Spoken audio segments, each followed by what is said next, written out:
चलिए आज हम फिर से एक नया टॉपिक लेके आए हैं। जैसे मैंने कल की एक शॉर्ट वीडियो में बताया था कि शिक्षा मनोविज्ञान के जो रिमेन टॉपिक्स होंगे उनको हम आज क्लियर करेंगे। तो आज हम क्या करेंगे, आज हम उनके रिमेन टॉपिक्स के बारे में थोड़ी सी चर्चा करेंगे। क्यों करेंगे? क्योंकि वो रह गए थे। ठीक है। जैसे कि मैं स्टार्टिंग में एक मैसेज देती हूँ कि आपको ये वीडियोस कहाँ तक पहुँचानी है, जिन लोगों को इसकी नीड है, जो लोग एजुकेशन लेना चाहते हैं लेकिन वो कोचिंग नहीं ले पा रहे हैं, तो बस आपका भी एक मोटिव होना चाहिए। मैं कोई वो मूवी नहीं कि 3 चैन बना, नहीं, आपको बस ज़्यादा से ज़्यादा शेयर करनी है कि किसी के भी थ्रू किसी को इन्फॉर्मेशन मिल जाए। ठीक है। हमारा क्या मोटिव है कि जितने लोग जिनको नीड है उनको एजुकेशन मिले, और मेरी कोशिश भी यही होती है कि आप लोगों को मैं अच्छी तरीके से इसको समझा पाऊँ या इजी वे में समझा पाऊँ। जैसे कि कई बार होता था, मैंने शिक्षा मनोविज्ञान पढ़ने की कोशिश की, मुझे वीडियो में कुछ कंटेंट मिलता था, कुछ नहीं मिलता था, तो मुझे इसमें बड़ा स्ट्रगल करना पड़ा। तो मैंने क्या किया, इसलिए आपका पूरा शिक्षा मनोविज्ञान जो इम्पोर्टेंट चीज़ें हैं वो 2 वीडियो में लेके आए, जिससे आपको इधर उधर नहीं जाना पड़े।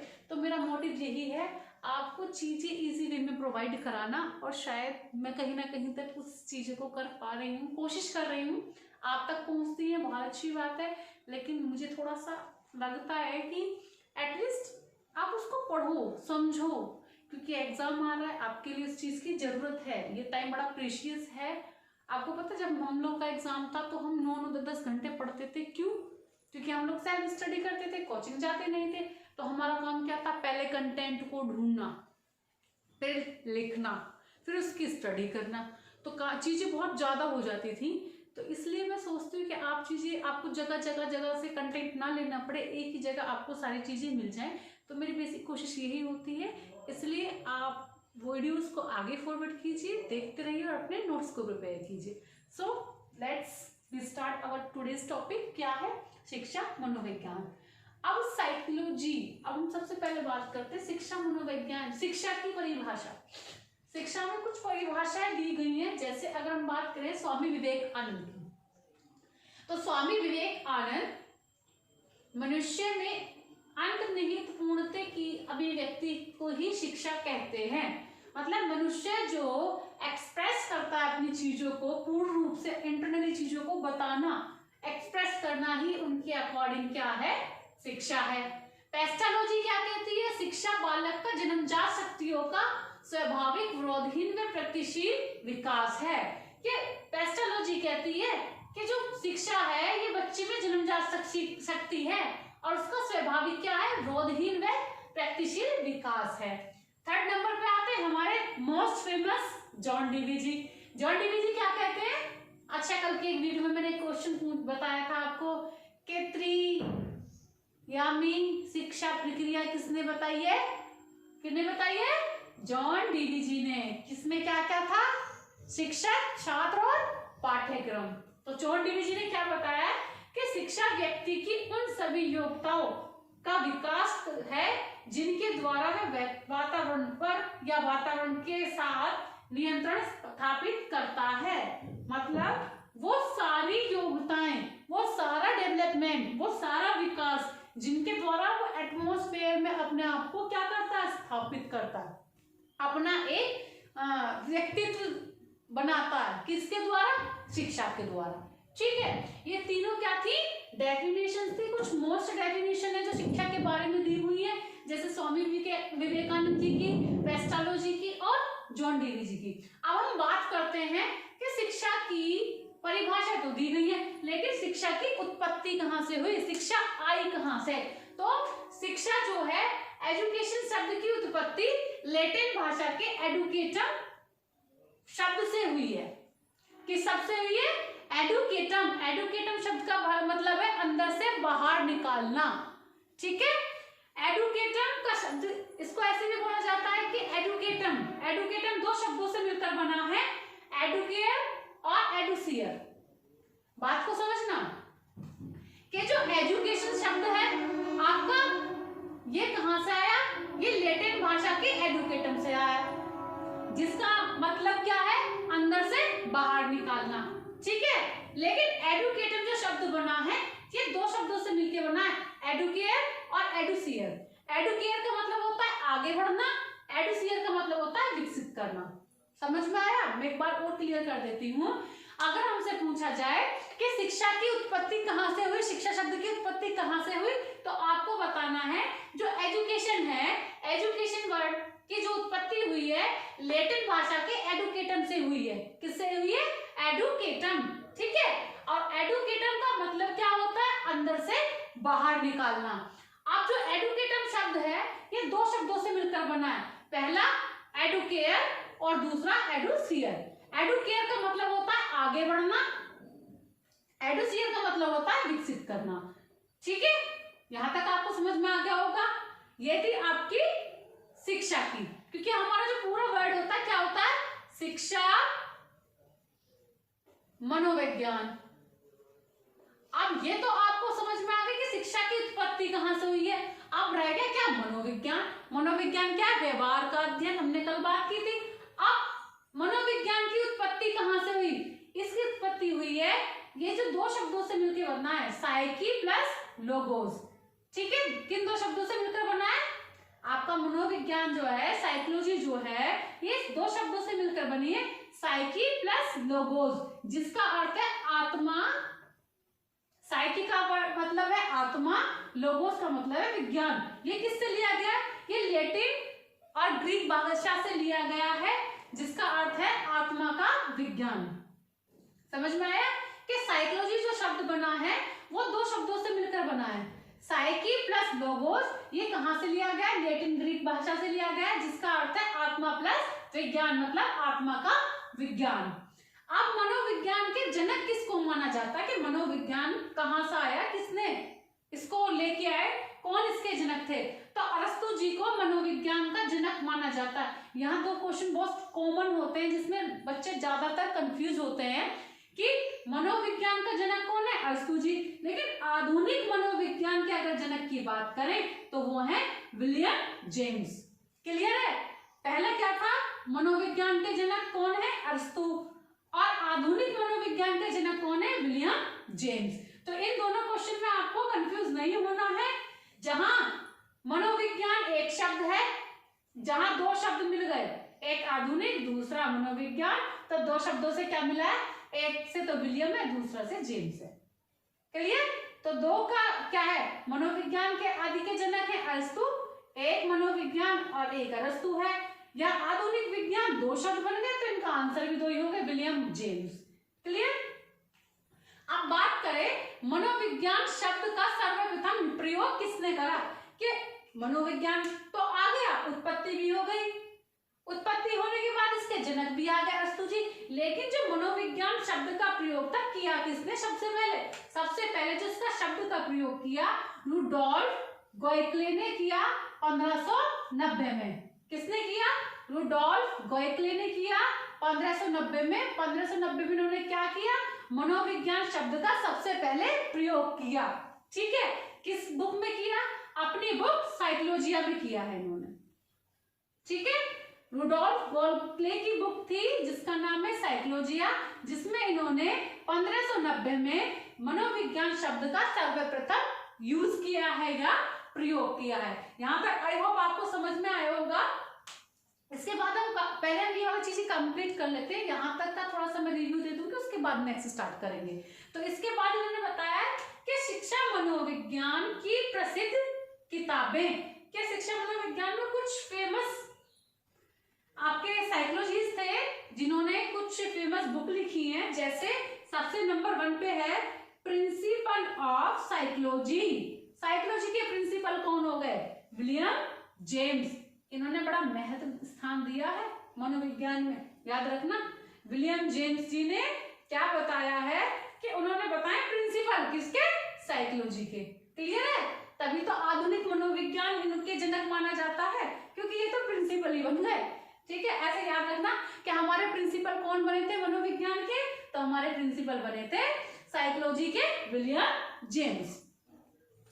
इसके बाद in the mind of man, ये किसने लिखी है? गार्डनर जी ने, गार्डनर मर्फी जी ने। Motivation and personality. अब हमारी पर्सनैलिटी को आप बताइए कि जो मैस्लो जी थे उन्होंने क्या बताए, 14 क्या बताए, संवेग, उसमें सारी चीजें आती हैं। तो इन्होंने बता दिया कि मोटिवेशन कहाँ से होता है और हमारी पर्सनैलिटी कैसे डेवलप होती है। तो किसने बताया ये मोटिवेशन एंड पर्सनैलिटी, किसका नाम आता है, मास्लो जी का। और मैस्लो जी के बाद आती है बियॉन्ड द प्लेजर प्रिंसिपल। अब एक और प्रिंसिपल आ गए, इन्होंने कहा ठीक है अब तुम बन रहे हो साइकोलॉजी के प्रिंसिपल विलियम जेम्स से, तो ठीक है सिगमंड फ्राइड जी ने कहा मैं भी प्रिंसिपल बनूंगा। तो इन्होंने किसका नाम लिया, बियॉन्ड द प्लेजर प्रिंसिपल। ये बुक किसकी है, सिगमंड फ्राइड। मैं आपको एक बार बता देती हूँ, सबसे पहले प्रिंसिपल ऑफ साइकोलॉजी ये किसकी है, विलियम जेम्स की है। In the minds of man ये किसका है, गार्डनर मर्फी जी की है। मोटिवेशन एंड पर्सनैलिटी ये किसकी है, पर्सनैलिटी मास्लो।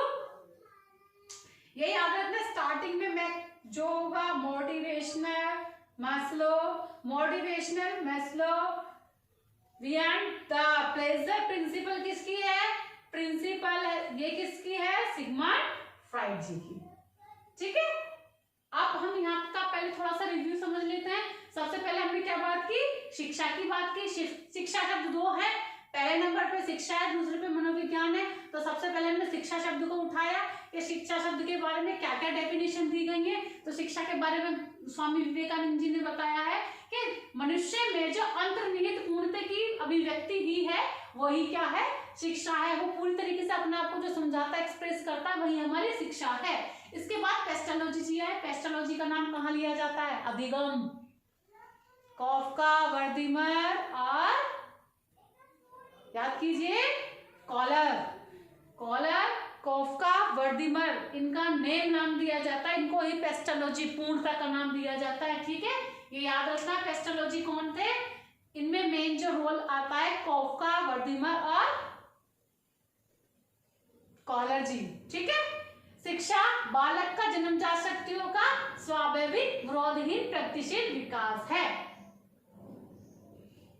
देखो ऐसे याद रखना, तीन नाम मैंने बताए, कॉलर, कॉफका, वर्दीमर। कॉलर ने क्या ऐसे मन में, ऐसा है नहीं, मैं आपको एक ट्रिक बता रही हूँ। कॉलर को हमने दे दिया स्वाभाविक, कॉफका को दे दिया विरोधहीन, वर्दीमर को दे दिया प्रगतिशील। तो ये तीनों से क्या बना है, पेस्टोलॉजी। ठीक, इसके बाद आए हमारे जॉन डेवी जी। जॉन डेवी जी ने आपको त्रिगामी प्रक्रिया बताई थी, जिसमें आपको इन्होंने बताया था कि क्या जरूरी है। भाई देखो सीधी सी बात है, अगर हम कुछ पढ़ रहे हैं बिना पाठ्यक्रम के तो कुछ भी नहीं है। जब तक मेरे पास ये कंटेंट नहीं होगा तो मैं आपको क्या पढ़ाऊंगी, आप क्या पढ़ेंगे। मैंने आपको जैसे कल बताया था, ये तो वही बात हो गई कि बिना बुक्स के इंसान हम ही हैं। हम जब हमारे पास कुछ पढ़ने के लिए कुछ नोट्स ही नहीं है, कुछ कंटेंट ही नहीं है, तो क्या है, मैं आपको क्या पढ़ा सकती हूँ, कुछ भी नहीं। तो ये किसने बताया था, ये बताया था आपका जॉन डेवी जी ने। इन्होंने ही बताया है कि शिक्षा व्यक्ति की उन सभी योग्यताएं, एबिलिटीज का डेवलपमेंट है जिसके द्वारा वो एनवायरनमेंट में क्या करता है, नियंत्रण स्थापित करता है। क्लियर है। अब ये तो बात हुई इसकी डेफिनेशन की। अब हमने कहा चल ठीक है, चलो आप अब शिक्षा के बारे में इतनी सारी बातें करते हो कि शिक्षा ये है, शिक्षा अभिव्यक्ति है, या शिक्षा क्या है, योग्यताएं हैं, शिक्षा जन्मजात शक्तियां हैं, लेकिन ये शब्द आया कहाँ से, हमें तो ये पता करना है कि शिक्षा आई कहाँ से। शिक्षा शब्द जैसे कहते नहीं बच्चे, ये एजुकेशन किसने बनाई, पढ़ना भी पड़ता है। तो अब उनके लिए एक जवाब है कि शिक्षा शब्द कहाँ से आया। ये जो शिक्षा को इंग्लिश में बोलते हैं एजुकेशन। अब एजुकेशन की जो उत्पत्ति हुई थी वो लैटिन भाषा के एडुकेटम से हुई थी। अब एडुकेटम का मतलब क्या है, अंदर से बाहर निकालना। ठीक, एडुकेटम को भी इन्होंने दो पार्ट्स में डिवाइड किया है। ये शब्द दो से मिलकर बना है, एडुकेयर और एडुसियर। एडुकेटम किन शब्दों से बना है, एडुकेयर एंड एडुसियर। एडुकेयर का मतलब होता है आगे बढ़ना, आगे की तरफ, फॉरवर्ड। ठीक है, विकास करना किसका होता है, एडुसियर का। तो अगर आपसे पूछा जाए एजुकेशन शब्द की उत्पत्ति कहां से हुई है, तो लैटिन भाषा के एडुकेटम से हुई है। एडुकेटम किन दो शब्दों से बना है, तो एडुकेटम एडुकेयर और एडुसियर से बना है। एडुकेटम का मतलब है अंदर से बाहर निकालना, एडुकेयर का मतलब है आगे बढ़ना, और एडुसियर का मतलब है विकसित करना। क्लियर। अब ये बात थी शिक्षा। अब मनोविज्ञान पूछ रहा है कि मेरे को भी तो बताओ मैं कहाँ से आया हूँ। तो अब हम मनोविज्ञान की बातें सुन लेते हैं, क्योंकि ये बहुत देर से कह रहा है कि शिक्षा के बारे में बताया जा रहा है, लेकिन मेरे बारे में कोई नहीं बता रहा कि मनोविज्ञान कहाँ से आया। तो चलो जी मनोविज्ञान को उठा लेते हैं। मनोविज्ञान की इंग्लिश में क्या बोलते हैं? साइकोलॉजी। अब इसकी उत्पत्ति कहाँ से हुई है? ये तो हुई लैटिन भाषा से, और ये लैटिन और ग्रीक भाषा से, यूनानी भी बोल देते हैं कुछ लोग इसको, इस भाषा से हुई है। साइकोलॉजी को दो शब्द भागों में विभाजित कर दिया, साइकी प्लस लोगोस। साइकी का अर्थ है आत्म, लोगोस का मतलब है विज्ञान, आत्मा का विज्ञान। इसमें आगे हम पढ़ेंगे भी। तो मनोविज्ञान की उत्पत्ति कहां से हुई? लैटिन ग्रीक भाषा से।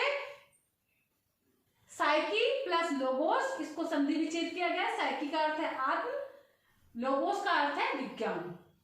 अब मनोविज्ञान के जनक कौन माने जाते हैं? मनोविज्ञान के जनक जो हैं वो हैं विलियम जेम्स। मनोविज्ञान के जो जनक हैं वो हैं अरस्तु जी। आधुनिक मनोविज्ञान के जनक हैं विलियम जेम्स। मनोविज्ञान के जनक कौन है? अरस्तु जी। और जहां आधुनिक वर्ड दिख जाए उसको आप बिना सोचे समझे लगा देना, विलियम जेम्स। अब इसके बाद बात आई कि मनोविज्ञान तो आ गया, लेकिन मनोविज्ञान को चर्चाओं में किसने लाया? सबसे पहले इसका यूज किसने किया? तो किसी ने किया 1590 में अपनी बुक साइकोलॉजिया में रुडोल्फ गाइक्ले ने इस मनोविज्ञान शब्द का सबसे पहले सर्वप्रथम प्रयोग किया था। ठीक है, ये इसकी कुछ इंपॉर्टेंट बुक्स है। आगे हम बात करते हैं। आई होप यहाँ तक आपको समझ में आया होगा कि शिक्षा की जो डेफिनेशंस हैं या शिक्षा की उत्पत्ति कहाँ से हुई, शिक्षा किन शब्दों से मिलकर बनी है, उनका अर्थ क्या है, और मनोविज्ञान किस शब्द से बना है, साइकोलॉजी किन दो शब्दों से बनी है, उसका अर्थ क्या है, मनोविज्ञान का सबसे पहले यूज किसने किया है, या मनोविज्ञान के जनक कौन है? अरस्तु। आधुनिक मनोविज्ञान के जनक कौन है? William James. ठीक है, अब इसके बाद हम थोड़ा सा आगे बढ़ते हैं। अब बात करते हैं आपकी मनोविज्ञान का विकास। अब कौन सी बोलते हैं 21st सेंचुरी, लेकिन इससे पहले भी थी। जैसे कि सबसे पहले मनोविज्ञान को क्या कहा गया? आत्मा का विज्ञान। कौन सी सदी में? 1600 शताब्दी में जो चल रही थी उसमें सबसे पहले मनोविज्ञान को बोला जाता था ये क्या है? आत्मा का विज्ञान है। ये किसने कहा है? प्लेटो जी ने और अरस्तु जी व डेकार्टेस जी ने। लेकिन इन्होंने ये तो बोल दिया कि 16वीं शताब्दी में कि मनोविज्ञान जो है आत्मा का विज्ञान है, लेकिन इसके फिर अरे आत्मा को कैसे हम क्या कर सकते हैं? जैसे आत्मा है, आत्मा का विज्ञान कहने के बाद इन्होंने कहा कि आत्मा एक आध्यात्मिक चीज है, ठीक है, काल्पनिक विषय है, अब इसका अध्ययन नहीं किया जा सकता। समझ रहे हैं आप? इन्होंने बोला कि जो आत्मा है, आत्मा का विज्ञान हम इसे कैसे कह सकते हैं? क्यों? आत्मा को तो अध्ययन ही नहीं किया जा सकता। ये क्या है? अध्यात्मिक चीज है, एक काल्पनिक चीज है। ठीक, अब काल्पनिक चीज का अध्ययन कैसे किया जाएगा? आत्मा का अध्ययन कैसे कर सकते हैं? आप ही सोचो, अगर मैं कहूं कि आत्मा पर रिसर्च करो, आप कर सकते हो? नहीं, तो आत्मा पे अध्ययन ही नहीं किया जा सकता। तो इस चीज को नकारते हुए 16वीं शताब्दी आई। 16वीं शताब्दी में उन्होंने क्या किया कि आत्मा का अध्ययन नहीं है, जो मनोविज्ञान है मन का अध्ययन है। ठीक है, मन का विज्ञान है। अब आत्मा का विज्ञान छोड़ के जो आप पहले चीज को समझिए कि आत्मा का विज्ञान किसने किया था, इसको बताया है प्लेटो, अरस्तु जी। ये तो गुरु शिष्य थे, एक सीध में चलेंगे, और डेकार्टे। आपको पता है ना प्लेटो और अरस्तु गुरु शिष्य का में संबंध है। और इन्होंने डेकार्टे जी को ले लिया। इन्होंने बोला कि 16वीं शताब्दी में कि मनोविज्ञान क्या है? ये आत्मा का अध्ययन है, आत्मा परमात्मा का अध्ययन है। तो आत्मा का विज्ञान जब इन्होंने बता दिया तो इसकी आलोचना करते हुए कहा गया कि आत्मा जो है वो आध्यात्मिक है। ठीक है, एक हमारी कल्पना है कि आत्मा होती है, लेकिन उस पर अध्ययन तो नहीं किया जा सकता। तो आप कैसे कह सकते हैं कि ये मनोविज्ञान जो है आत्मा का विज्ञान है? अब इस चीज को नकारते हुए अब 17वीं शताब्दी में कहा गया कि जो मनोविज्ञान है ये मन का विज्ञान है। ठीक है, मनोविज्ञान क्या है? मन का विज्ञान। अब इसमें जो सबसे पहले सबसे आगे बढ़ चढ़ के जो आए वो पोम्पोलॉजी आए। ठीक है, अब इनके कुछ समर्थक भी रहे हैं, जैसे जॉन लॉक हैं, थॉमस रीड हैं। ये इनके क्या थे? समर्थक के रूप में माने जाते हैं, जिन्होंने इनको हाँ भाई ऐसा ही है, हम नहीं देखते। एक दोस्त ने कहा कि और ये वहां कोई खड़ा है, हम कहेंगे हाँ हाँ वहां खड़ा, तो इस तरीके से इनके समर्थक हैं कि मन का विज्ञान इन्होंने बताया पोम्पोलोजी जी ने कि ये क्या है, मन का विज्ञान है। मनोविज्ञान क्या, मन का विज्ञान है। लेकिन इन्होंने कहा, जो इसके आलोचनावादी थे, कि मन का विज्ञान तो आपने कह दिया, लेकिन मन क्या है, अमूर्त है, जिसको देखा नहीं जा सकता, जिसको देखा नहीं जा सकता। अब दूसरे के मन में क्या चल रहा है, इस बात का अध्ययन कर सकते हैं हम? नहीं कर सकते। दूसरे के मन में क्या चल रहा है, जब इसका अध्ययन ही नहीं किया जा सकता, तो हम कैसे कह सकते हैं मनोविज्ञान है ये? तो इस बात को नकारते हुए फिर नए एक आ गए विलियम जेम्स जी। मैंने कहा दिमाग में डाल लो, विलियम जेम्स जी मनोविज्ञान में हर जगह मिलेंगे आपको।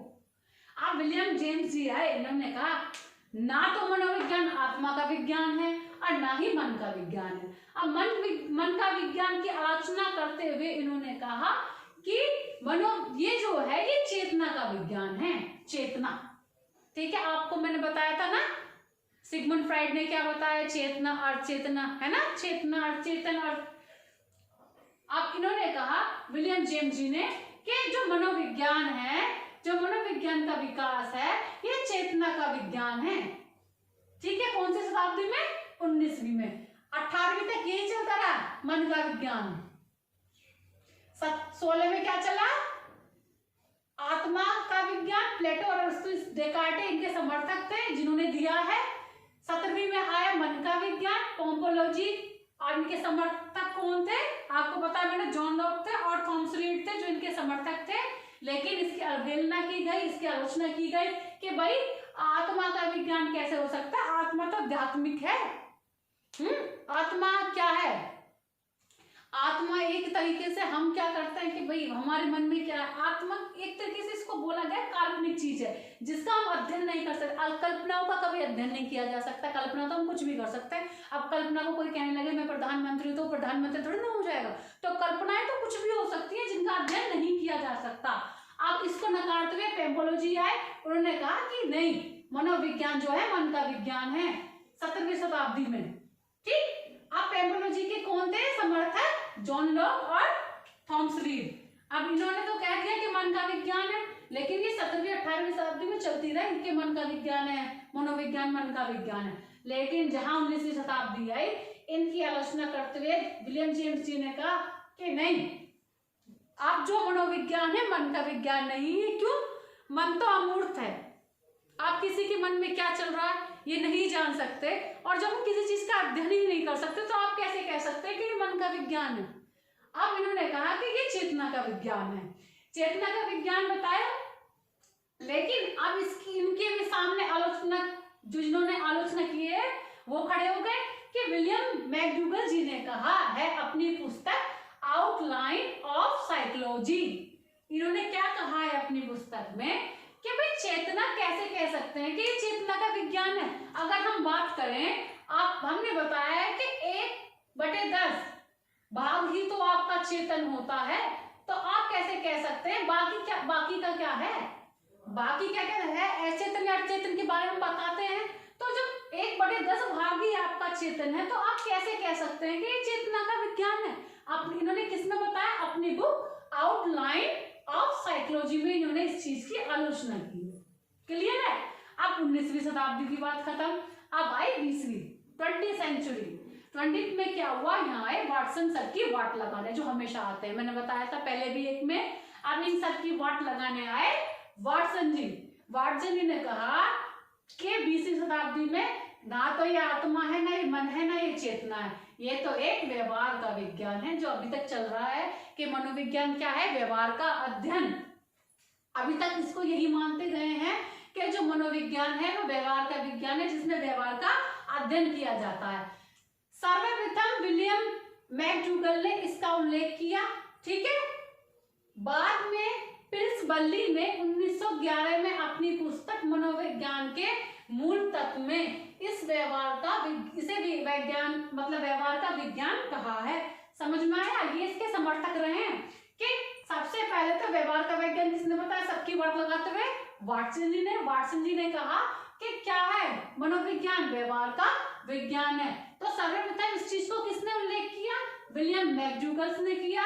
इसके बाद पिल्सबर्ली जी ने अपनी पुस्तक 1911 में मनोविज्ञान के मूल तत्व में इसे व्यवहार का विज्ञान कहा है। क्लियर है?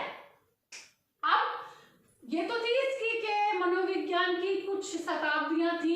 क्या 16वीं शताब्दी में से क्या कहा जाता था कि आत्मा का विज्ञान, 17वीं में आ गया मन का विज्ञान, फिर 19वीं में आ गया चेतना का विज्ञान, 20वीं में आ गया व्यवहार का विज्ञान। अब इसके बाद मनोविज्ञान अनुसंधान के कुछ चरण होते हैं। जब हम इसमें कुछ रिसर्च करते हैं तो कुछ इसके स्टेप होते हैं, चरण को बोलते हैं स्टेप। सबसे पहले क्या होना चाहिए? समस्या का चयन। जब तक हमें यही नहीं पता होगी प्रॉब्लम क्या है तो आगे क्या किया जाएगा, सॉल्यूशन में क्या काम करोगे? सबसे पहले क्या करते हैं हम? अपनी समस्या, जैसे सीधी सी बात है, किसी को पेट में दर्द है ना, अब डॉक्टर जब तक उसको यही नहीं पता चलेगा कि इसको प्रॉब्लम क्या है तो दवाई कैसे दी जाएगी। तो सबसे पहले क्या करना चाहिए? समस्या का चयन करना चाहिए, फिर पदार्थ संग्रह करना चाहिए उसकी चीजों के बारे में, फिर निष्कर्ष निकालना चाहिए। और निष्कर्ष निकालने के बाद ये नहीं कि रिजल्ट आउट, फिर उस पर दोबारा सोचना चाहिए, उन्हें निष्कर्ष निकालना चाहिए। ये क्या है? इसके चरण है। पहले क्या है? समस्या का चयन होना चाहिए, फिर पदार्थ संग्रह होना चाहिए, फिर निष्कर्ष निकालना चाहिए, और निष्कर्ष निकालने के बाद उन्हें निरीक्षण करना चाहिए, फिर निष्कर्ष निकालना चाहिए। ठीक। अब मनोविज्ञान के कुछ लक्ष्य भी होते हैं, जैसे सबसे पहले क्या है? मापन एवं वर्णन, किसी चीज का मापन करना, फिर उसके बाद में उसका वर्णन करना। उसके बाद क्या था? पूर्व अनुमान लगाना, और इसके बारे में बताना, नियंत्रण करना। पहले पूर्व अनुमान लगाएंगे कि ऐसा हुआ होगा, ऐसा हुआ होगा, फिर उसको नियंत्रण करना, फिर उसकी व्याख्या करना। अब मैं से छोटी सी चीज मैं बता देती हूँ। जैसे आप डॉक्टर के पास गए, डॉक्टर ने आपसे पूछा कि क्या प्रॉब्लम है, ठीक है? अब उसने आपने बता दिया, डॉक्टर ने पूर्व अनुमान लगाया कि आपने ऐसा कुछ खाया था, कल रात क्या खाया था, शायद आपने जो खाया था उसकी वजह से ऐसा हुआ है। फिर डॉक्टर क्या करेगा? उस चीज का नियंत्रण करेगा, फिर क्या करेगा? आपको व्याख्या करेगा कि ये चीज क्यों हुई। तो ये क्या है? इसके मनोविज्ञान के लक्ष्य। अगर हम इसके बारे में इसके बाद में बात करें तो मनोविज्ञान की कुछ शाखाएं भी हैं। हर एक चीज की अपनी ब्रांचेस होती हैं।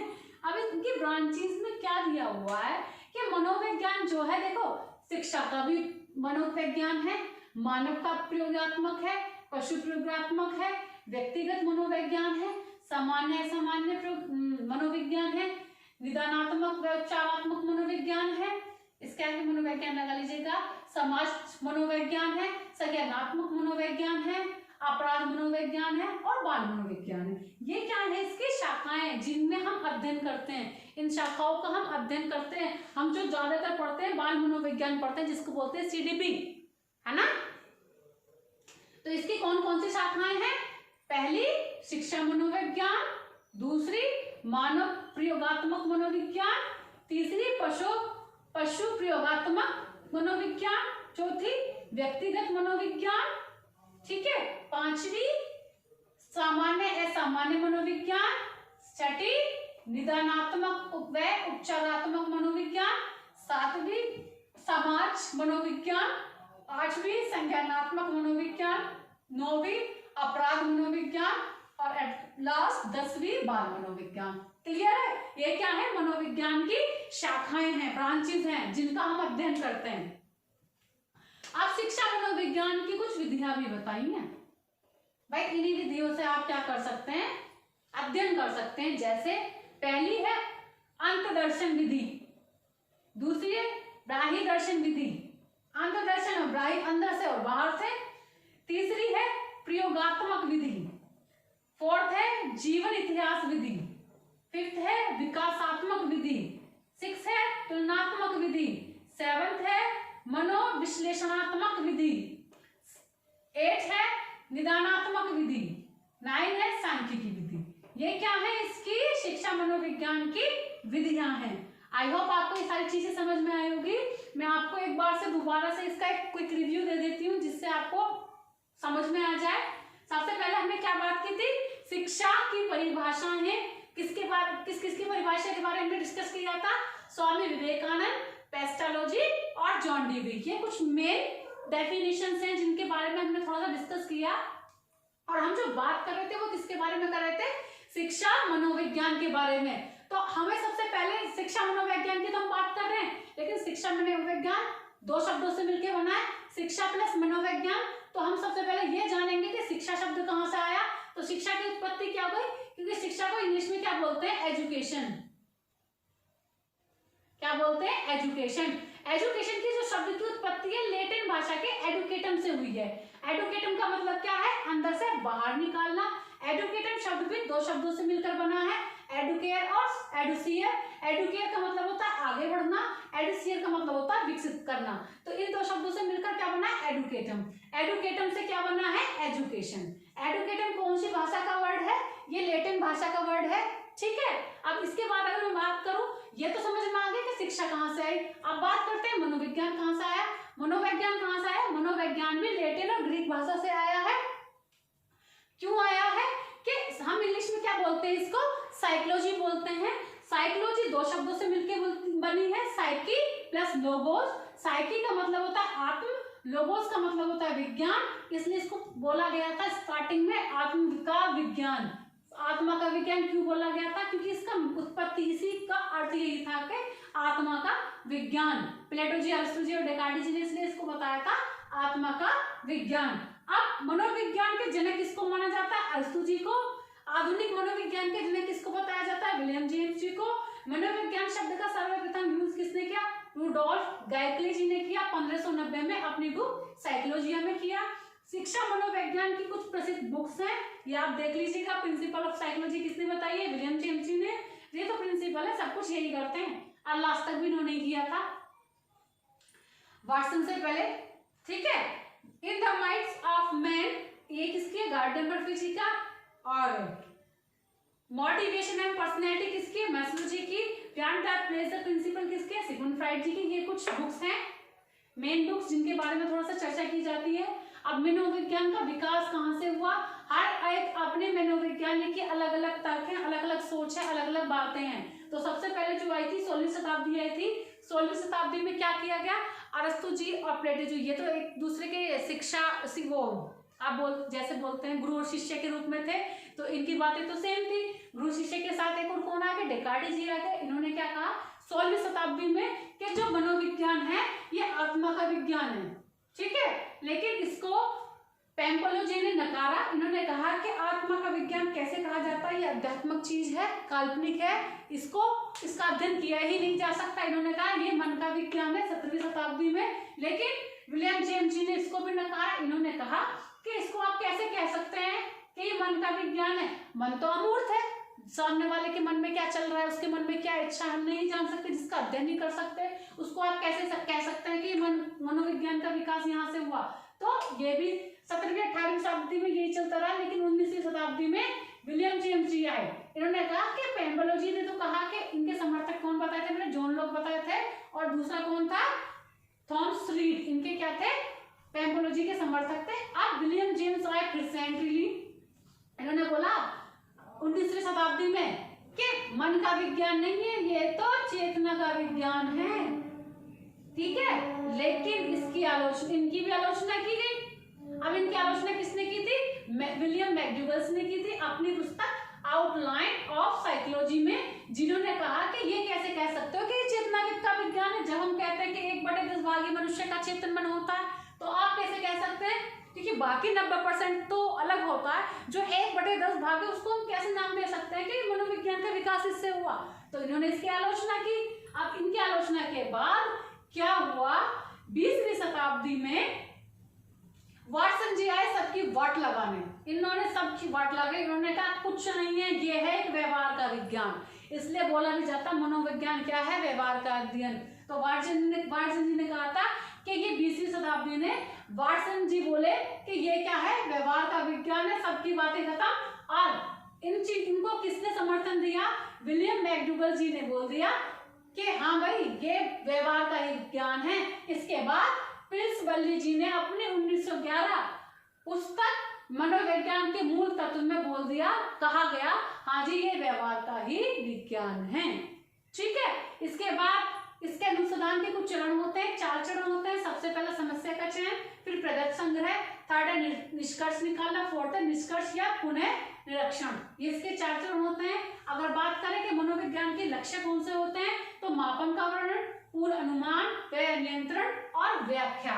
ठीक है, ये इसके 3 लक्ष्य होते हैं, पहला, दूसरा और तीसरा। अगर इसके बाद हम बात करें मनोविज्ञान की कुछ शाखाएं हैं, ब्रांचेस हैं। सबसे पहली है शिक्षा मनोविज्ञान, जिसके बारे में हम बात ही कर रहे हैं। सबसे पहले क्या है, शिक्षा मनोविज्ञान, सबसे पहली इसकी शाखा है।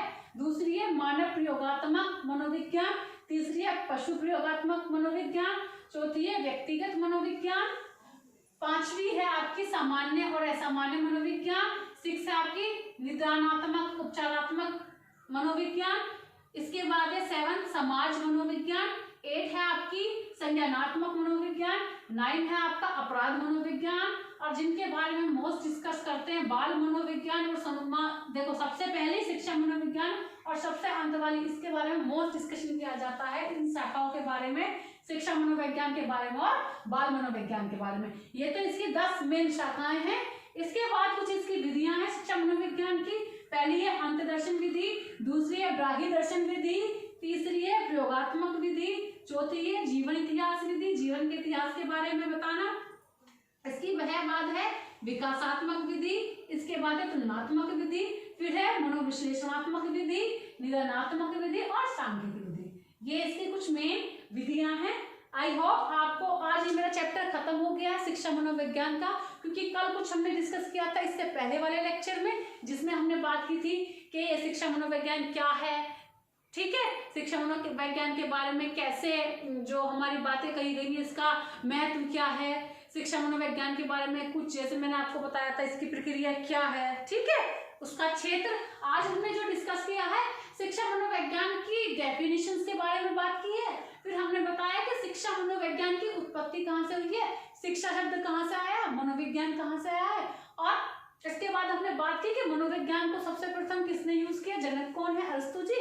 आधुनिक मनोविज्ञान के जनक कौन है, विलियम जेम्स। इसके बाद हमने बताया कि शिक्षा मनोविज्ञान तो पता चल गई, लेकिन मनोविज्ञान का सर्वप्रथम यूज किसने किया। इसके बाद हमने ये डिस्कस किया कुछ न्यू जो बुक्स हैं, जो फेमस बुक्स हैं, उनके नाम हमने डिस्कस किए। और इसके बाद मनोविज्ञान बहुत ज्यादा इंपॉर्टेंट है, इसको याद करना कि एक तो ये चीज और एक ये मोस्ट इंपॉर्टेंट चीजें कि 17वीं 16वीं शताब्दी में मनोविज्ञान के विकास को क्या कहा जाता था, आत्मा का विज्ञान। 17वीं शताब्दी में क्या कहा जाता था, मन का विज्ञान। 19वीं शताब्दी में क्या कहा जाता था, चेतना का विज्ञान। और 20वीं में क्या कहा जाता है, व्यवहार का विज्ञान। तो ये बहुत मोस्ट इंपोर्टेंट है, कई बार ये पूछ लिया जाता है 17वीं शताब्दी में मनोविज्ञान विकास को क्या कहा जाता है, तो आपको पता होना चाहिए मन का विज्ञान। सबसे पहले आत्मा आई, एक शॉर्ट ट्रिक बता रही हूँ। सबसे पहले आत्मा आई, आत्मा के बाद मन आया, मन आते ही हम चेतन हो गए, थोड़ा सा चेतन आने के बाद हमारे व्यवहार आ गया। ठीक है, पहले आत्मा आई, फिर मन आई, फिर चेतना आई, फिर व्यवहार आ गया। ये इसकी शॉर्ट ट्रिक याद रखना। फिर इसके बाद हमें क्या बताया, इसके चरण बताएं रिसर्च के मनोविज्ञान के, फिर इसके लक्ष्य बताएं, फिर इसकी हमने ब्रांचेस शाखाओं के बारे में डिस्कशन किया है, लास्ट में क्या किया है, इसकी विधियों के बारे में। आज हमारा शिक्षा मनोविज्ञान का चैप्टर खत्म हो गया है, और मैं बता दूंगी नाइट में शॉर्ट वीडियो में कि कल का टॉपिक क्या होगा, लेकिन उससे पहले आपको इसको रिवाइज करना है, पढ़ना है, और अपनी जो तैयारी है उसको अच्छा और बेहतर बनाना है, जिससे हम 100+ मार्क्स ला सके। ठीक है, तो अगर आपको कोई दिक्कत हो, सबसे पहली बात तो मेरी एक ही होती है, मेरे को मतलब नहीं आप सब्सक्राइब कर रहे हैं नहीं कर रहे हैं, लेकिन एटलीस्ट पढ़ें तो सही, जिसको इसकी जरूरत है उसको पहुंचाएं तो सही। तो आप इसको देखा कीजिए, समझा कीजिए। मैं आपको एक एक चीजें समझाती हूँ, बारीक बारीक चीजें, एक एक चीज बताती हूँ। क्यों बताती हूँ, जिससे आपको कोई भी कंफ्यूजन ना रहे कि ये क्या था। मैं एक एक चीज बता रही हूँ कि कौन किसने कैसे कैसे इसकी आलोचना की, क्यों 16वीं के बाद 17वीं शताब्दी में इसका नाम चेंज हुआ, 17 के बाद 19 में क्यों नाम चेंज हुआ, क्यों आलोचना की गई, किस चीज को रख के आलोचना की गई, और 17 के बाद 19 में इसकी आलोचना क्यों गई, 20वीं में क्यों गई। तो मैं आपको एक एक चीज क्यों बता रही है, जिससे आपके बारे माइंड में कोई भी डाउट ना रहे। मैं भी आपको एक सिंपल इसकी रीडिंग करके बता सकती हूँ, लेकिन एक एक चीज इसलिए बता रही हूँ जिससे आप इसको ना भूलें, और जैसे ही एग्जाम हॉल में आपके सामने क्वेश्चन आए तो आपके माइंड में एकदम क्लिक होना चाहिए कि अरे आत्मा का विज्ञान कौन, प्लेटो, अरस्तु और डेकार्टे। मन का विज्ञान कौन, पैम्पोलॉजी। चेतना का विज्ञान कौन, विलियम जेम्स। व्यवहार का विज्ञान कौन? वाटसन। तो ऐसे चीजें टिप्स पे लर्न होनी चाहिए। हाँ ठीक है, एग्जाम टाइम में आप इसको दोबारा से एक बार बोलते हैं ना सरसरी नजर, वो मारना जरूरी है, लेकिन उस सरसरी नजर कब मारेंगे? जब आपके पास इनके नोट्स तैयार होंगे। और अपने नोट्स हमेशा याद रहते हैं, दूसरे के बनाए हुए नोट्स लर्न नहीं होते, लेकिन ये फैक्ट है, अपने बनाए हुए नोट्स हमेशा याद रहते हैं। और दूसरी बात, मैं इसलिए नहीं कहती, अब मैं नहीं कहती हूँ कि ये कीजिए वो कीजिए, बस आप इतना कीजिए, इस वीडियो को ज्यादा से ज्यादा लोगों के पास शेयर कीजिए, जिससे सबको जो इसका जो मतलब लाभ है, प्रॉफिट है, मिल पाए, समझ पाए। जिनकी जो प्रॉब्लम्स हैं, काफी हद तक मैं कोशिश करती हूँ उनको सोल्व करने की। तो आपका एक शेयर करने से सामने वाले की अगर प्रॉब्लम्स कम होती हैं तो प्लीज शेयर कीजिए, और सामने अपने साथ साथ दूसरे की प्रॉब्लम्स को भी कम कीजिए, क्योंकि मेरा मोटिव यही है। मैं डेली बोलती हूँ कि मैं अपनी नॉलेज को तुम लोगों के साथ शेयर करना चाहती हूँ, और इसे और एनहेंस करने के बाद सबके साथ स्प्रेड करना चाहती हूँ, जिससे कि जो प्रॉब्लम्स मैंने फेस की, मैं नहीं चाहती आप लोग उसे फेस करें। Thank you so much, keep watching my video and be happy and healthy. Thank you so much.